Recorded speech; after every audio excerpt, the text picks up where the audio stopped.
வணக்கம். மகாத்மன் YouTube channel நேயர்களே, நேற்று நடந்த இறுதிப் போட்டி இந்திய அணிக்கும் சவுத் ஆப்பிரிக்கா அணிக்கும் நடந்தது.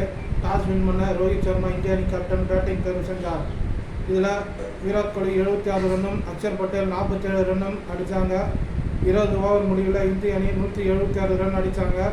அடுத்து களம் இறங்கின சவுத் ஆப்பிரிக்கா அணி வீரர்கள் 6-7 விக்கெட் இழந்து வெற்றி கனவை தவிடுபடியாக்கி இந்திய அணி அபார வெற்றி பெற்றுள்ளது. இதில் பும்ரா முக்கியமான விக்கெட்டையும் எடுத்தார். அக்ஷர் பட்டேல், ஹர்ஷ்தீப் சிங், சூரியகுமார் யாதவ் கேட்ச் பிடிச்சி இந்திய அணிக்கு வெற்றி வாய்ப்பை தேடி தந்தார். இதன் மூலம் இந்திய அணி 7 ரன் வித்தியாசத்தில் வெற்றி பெற்றுள்ளது. எல்லோரும் இந்த வீடியோவை லைக் பண்ணுங்கள், ஷேர் பண்ணுங்கள், கமெண்ட் பண்ணுங்கள், சப்ஸ்கிரைப் பண்ணுங்கள். மீண்டும் ஒரு முறை இந்திய அணிக்கு வாழ்த்துக்கள். ராகுல் டிராவிட், ரோஹித் சர்மா, விராட் கோலி, பும்ரா அனைத்து வீரர்களுக்கும் வாழ்த்துக்கள். நன்றி, வணக்கம்.